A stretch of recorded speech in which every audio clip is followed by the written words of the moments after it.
Hi, this is Brandon from Watches on You, and today we're going to be taking a look at the new Omega Speedmaster Moonwatch. This is a watch that I've been very excited to review. It's definitely hard to get a hold of, and I'm excited to show you guys some of its new features, notably its new movement, as well as the new dial. But before I get to that, I want to mention that for those of you who don't know, I have a new watch that I designed. So many of you are very supportive of the Hoagland & Sons Mark I chronograph. I've now released a mechanical version, which has improved loom and obviously a column wheel mechanical chronograph. If you want to take a look at this, definitely take a look at the link in the description. But now let's move on to this video. I also want to state that the watches provided in this video are from the Continental Diamond in St. Louis Park, Minnesota. They're an authorized retailer of Omega as well as many other brands such as Breitling. They have a very large pre-owned collection and many other brands. There's too many to count. So let's move on to the new Moonwatch. So this is obviously a big release for Omega because it's probably one of their most popular, if not the most popular, watch that they sell. I know in the watch community that's kind of the one that they're known for. If Rolex is known for the Submariner, Omega is known for the Moonwatch, and it's really an essential if you collect watches to have one of these. So it's a big deal when they release a new piece. So on the right here we have the old Moonwatch, and I'll be regularly comparing the new one, which is on the left, to this kind of throughout the video, just so I can show you guys the differences. And one of the I think to start the video, I'll talk about kind of my first impressions as to the biggest differences. So obviously the case is very similar. It's 42 millimeters in diameter. The tachymeter is very similar. There aren't too many differences there. And just before I forget to mention, this is the Sapphire Sandwich, and then this is the Hesalite version of the new Moonwatch.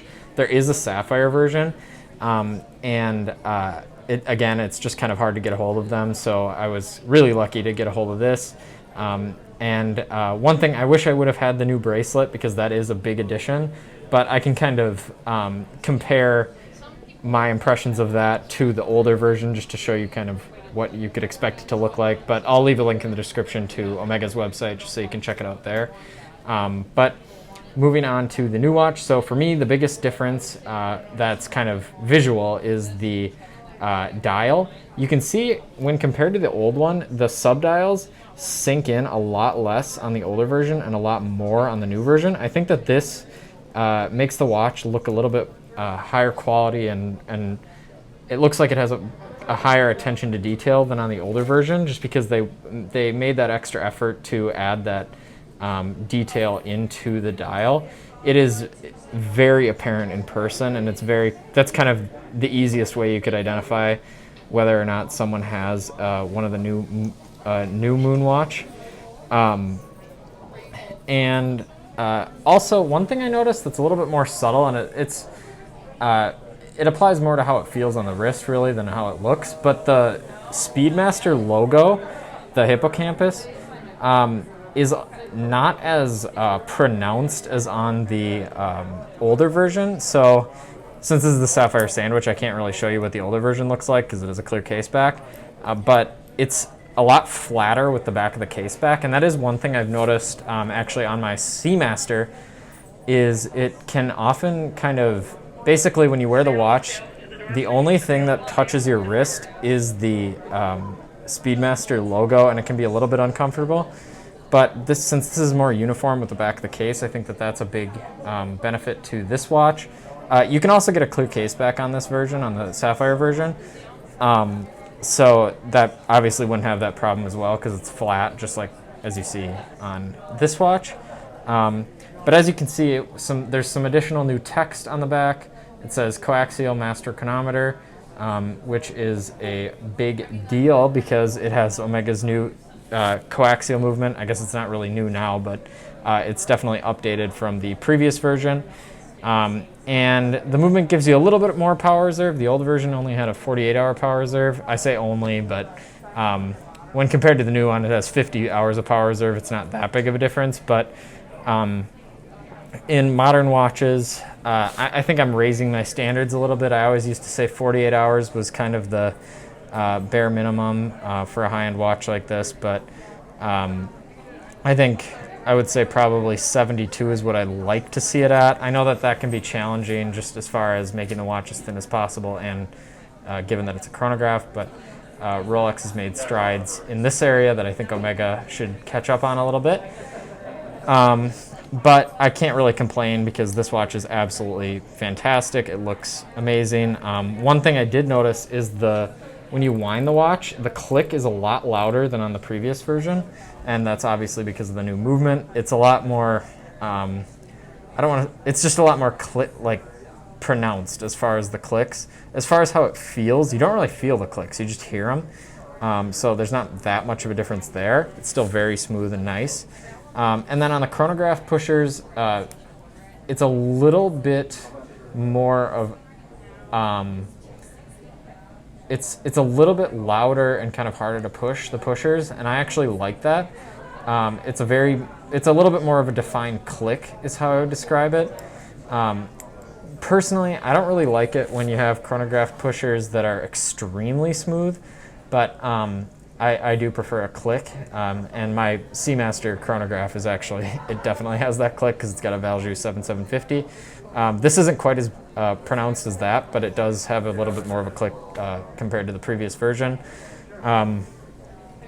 But all in all, I'm pretty pleased with the watch. You can see the side profile differs very slightly. The lugs seem to wrap around the wrist a little bit more. I'll show you a wrist shot in a little bit, but just to compare the side profiles. And the new one is definitely thinner than on the previous version. At least it appears thinner. And I'll put this on the wrist now. And it's very comfortable, especially on the strap. This is one of the watches that I think looks really good on a strap. I tend to not be someone who likes straps generally, but I think it just looks so cool on the Moonwatch because you know the astronauts wore it on a strap, so that's a big... I just think it really blends well with the design, and you can obviously wear this with a NATO, as many people do. It makes it a very practical and versatile piece. And this watch, one thing, it would definitely fit under a shirt cuff, so that's a big plus with this watch. You can dress it up, dress it down, as I was kind of saying. So one thing I haven't mentioned is the new bracelet. So on the new bracelet, I wish I had one to show you guys, but the center links are a little bit more narrow toward the center of the watch. It looks, in my opinion, it looks a little bit kind of old school compared to this version. And frankly, from what I've seen online, again, I haven't seen it in person yet, I probably prefer the older bracelet. But since so many people wear this watch like not on the bracelet, I don't think that that's actually that big of a deal for probably most people. And I would say, well, one thing to consider is that it is, I would say it's worth it to get the bracelet because it's only $400 more than this version, which is $5,950. This is kind of the base. This is the Hesselite on a strap. And then the bracelet version is, I believe, $6,400 plus minus $100. So that's actually a pretty good deal for a high-end bracelet like this. So I would recommend getting that, and also it would probably improve the resale value a little bit. So I think you'd get most of your money that you spent on the bracelet back if you end up reselling the watch. So that's just a little piece of advice there. Overall, this is a great watch. I've always been a fan of the Speedmaster. I've considered getting one many times, but really I've tried to kind of pare down my collection lately, so that's something to consider. Or not something to consider. I don't know why I said that, but overall, great watch. Right now I'm kind of in a dive watch mood, so that's why I've kept my Submariner as kind of my only high-end watch besides my Omega Seamaster chrono. But thank you for watching this video. Remember to like, subscribe, and share. Thanks.